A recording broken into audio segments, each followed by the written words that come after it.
کل نفس ذائقۃ الموت، ہر نفس نے موت کا ذائقہ چکھنا ہے۔ جس چیز میں جان ہے اس نے اس جہان کو چھوڑنا ہے۔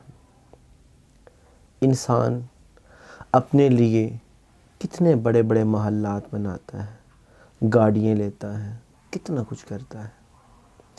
اس دنیا میں ہر انسان کو معلوم ہے کہ میری زندگی چند سالوں کی ہے۔ اس زندگی کو بسر کرنے کے لیے کتنی کوششیں کرتے ہیں، کتنی کاوشیں کرتے ہیں، اتنی دھن دولت اکٹھی کرتے ہیں، اتنا مال و متاع جمع کرتے ہیں۔ ہمیں معلوم ہے کہ ہمیں ایک دن یہ دنیا چھوڑ کے جانا ہے۔ میں آپ سے سوال کرتا ہوں کہ میرے سامعین، کیا کبھی ہم نے اس زندگی کا، مرنے کے بعد والی زندگی کا کبھی ہم نے سوچا؟ اگر کوئی شخص فوت ہوتا ہے تو وہ ہمارے مسلمانوں کے لیے ایک اعلان ہوتا ہے۔ حضور علیہ الصلوۃ والسلام نے فرمایا، جبرائیل جب تو کسی بندے کی روح قبض کرنے کے لیے آتا ہے تو پیغام دیا کر۔ عرض کرتا ہے کہ حضور،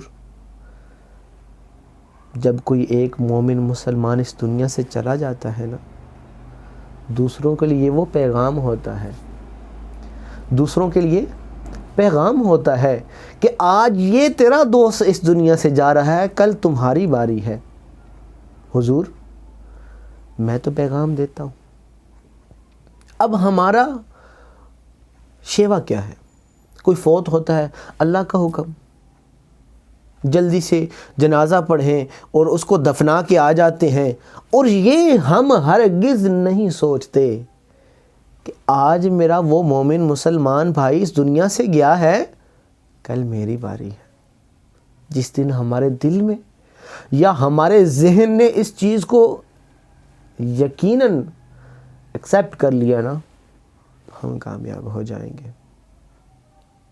دنیا کے کام کریں، روکا نہیں جاتا آپ کو، آپ سے کوئی نہیں کہے گا کہ اسے نہ کریں، لیکن اپنے مالک حقیقی کو یاد کریں۔ کیا ہم وہ مسلمان نہیں؟ اللہ تبارک و تعالی نے تمام روحوں کو جمع کیا تھا، فرمایا تھا نا، الست بربکم، کیا میں تمہارا رب نہیں ہوں؟ تمام روحوں نے کہا، قالوا بلا، جی ہاں تو ہمارا رب ہے۔ کیا ہم اس اقرار کو بھول نہیں چکے؟ ہمیں دنیا کی پڑی ہوئی ہے، کیا ہم اپنے رب کو یاد نہیں کرتے؟ کیوں؟ ہمیں دنیا کے پیچھے ہی لگا دیا ہے شیطان نے۔ ہمارا نفس ایک سے بڑھ کر ایک جو ہے وہ ہمارے لیے چیزیں رکھتا ہے کہ مجھے فلاں چیز لے دو، فلاں چیز لے دو۔ کبھی ہمارے دل نے ہمیں یہ بھی کہا ہے کہ اللہ کا ذکر کر لو، اللہ کی عبادت کر لو؟ ہمیں سوچنا چاہیے، ہمیں غور کرنا چاہیے۔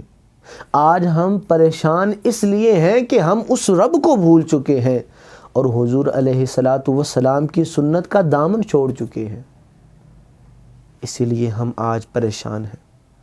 میرے دوستوں، دنیا کے بھی کام کریں، دنیا کے لیے بھی جمع کریں مال و دولت، لیکن ذہن میں یہ رہے کہ جب ہم نے اس دنیا کو چھوڑ کے چلے جانا ہے، اس زندگی کے لیے بھی تو ہمیں کچھ جمع کرنا چاہیے۔ آئے میں آپ کو ایک بہت ہی پیاری مثال دیتا ہوں۔ ایک بادشاہ اپنے 3 وزراء کو ایک ٹوکریاں دیتا ہے اور کہتا ہے جاؤ باغات میں سے اچھے پھل لے کے آؤ، پھل لے کے آؤ۔ اب جو وزیر ہیں وہ چلے جاتے ہیں۔ وزیر جب باغ میں جاتے ہیں، سوچتے ہیں کہ بادشاہ سلامت کے لیے تو اعلیٰ قسم کے فلاں ملک سے پھل آتے ہیں، یہاں کا پھل بادشاہ نے کیا کرنا ہے؟ خیر، پہلا شخص جو ہوتا ہے وہ کچھ پھل جو ہے وہ توڑتا ہے، اس کے نیچے گھاس پھوس جو ہے وہ ڈال دیتا ہے۔ اوپر اوپر سجا دیتا ہے۔ دوسرا وزیر اب وہ بھی اسی طرح کہتا ہے کہ یار بادشاہ سلامت کہاں کھائیں گے، یہ تو صرف ہمیں مطلب کہ بھیجا ہے کہ شاید یہ جاتے بھی ہیں کہ نہیں جاتے۔ اب وہ چلے جاتے ہیں۔ دوسرا وزیر جو ہوتا ہے وہ یہ نہیں دیکھتا کہ اس میں کون سا پھل اچھا ہے یا کون سا خراب ہے، وہ جو ان سے بھی ملتے ہیں وہ پھلوں سے ٹوکری بھرتا ہے۔ اور جو تیسرا وزیر ہوتا ہے وہ کہتا ہے کہ یہ بادشاہ سلامت انہوں نے مجھے حکم کیا ہے، میں لہٰذا اعلیٰ سے اعلیٰ قسم کے پھل توڑتا ہوں۔ دو وزیر آ جاتے ہیں، تیسرا ابھی وہاں باغات میں سے پھل توڑ رہا ہوتا ہے۔ جب بادشاہ کے پاس تینوں وزیر آ جاتے ہیں، بادشاہ سلامت اپنے ایک ماننے والوں کو کہتا ہے کہ ان کو جیل میں ڈال دو، اور تینوں کو تینیں جو ٹوکری ہیں ان کی اپنی اپنی وہ دے دو، اور ان تینوں نے یہی پھل کھانا ہے، اور ان کو ایک لمٹ دے دی کہ اتنے مہینے تک آپ لوگوں نے یہ کھانا ہے، جو بچ جائے گا وہی جیل سے نکالا جائے گا۔